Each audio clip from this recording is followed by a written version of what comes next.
उत्पत्ति अध्याय 10। नूह के पुत्र शेम, हाम और येपेत थे। बाढ़ के बाद ये तीनों बहुत से पुत्रों के पिता हुए। यहाँ शेम, हाम और येपेत से पैदा होने वाले पुत्रों की सूची दी जा रही है। येपेत के पुत्र थे गोमेर, मागोग, मादै, यावान, तूबल, मेशेक और तीरास। गोमेर के पुत्र थे अश्कनज, रीपत और तोगरमा। यावान के पुत्र थे एलीशा, तरशीश, कित्ती और दोदानी। भूमध्य सागर के चारों ओर तटों पर जो लोग रहने लगे वे येपेत के वंशज के ही थे। हर एक पुत्र का अपना अलग प्रदेश था। सभी परिवार बढ़े और अलग राष्ट्र बन गए। हर एक राष्ट्र की अपनी भाषा थी। हाम के पुत्र थे कूश, मिस्र, फूत और कनान।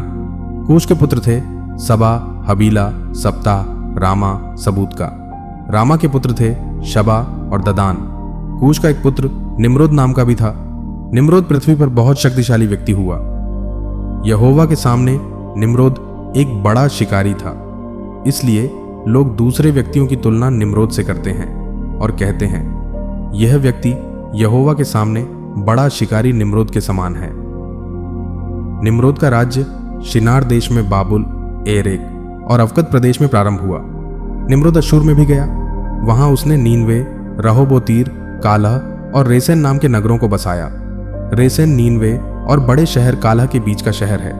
मिस्रम, मिस्र, लूद, अनाम, लहाब, नप्तूह, पत्रूस, कसलूह और कप्तोर देशों के निवासियों का पिता था। पलिश्ती लोग कसलूह लोगों से आए थे। कनान सीदोन का पिता था। सीदोन कनान का पहला पुत्र था। कनान हित का भी पिता था।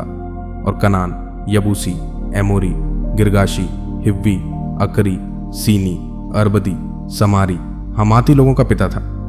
कनान के परिवार संसार के विभिन्न भागों में फैले। कनान लोगों का देश सीदोन से उत्तर में और दक्षिण में गरार तक, पश्चिम में अज्जा से पूर्व में सदोम और अमोरा तक, अदमा और सबोइम से लाशा तक था। ये सभी लोग हाम के वंशज थे।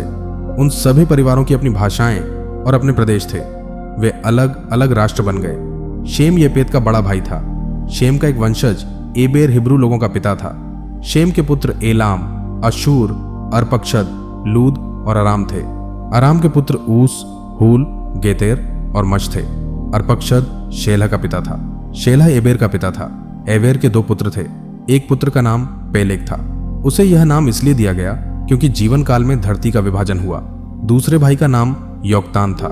योक्तान अल्मोदाद, शेलेब, हसरमावेत, येरा, यदोरवाम, ऊजाल, दिकला, ओबाल, अबीमाइल, शबा, ओपीर हवीला और योबाब का पिता था। ये सभी लोग योक्तान की संतान हुए। ये लोग मेशा और पूर्वी पहाड़ी प्रदेश के बीच की भूमि में रहते थे। मेशा सपारा प्रदेश की ओर था। वे लोग शेम के परिवार से थे। वे परिवार, भाषा, प्रदेश और राष्ट्र की इकाइयों में व्यवस्थित थे। नूह के पुत्रों से चलने वाले परिवारों की यह सूची है। वे अपने अपने राष्ट्रों में बंटकर रहते थे।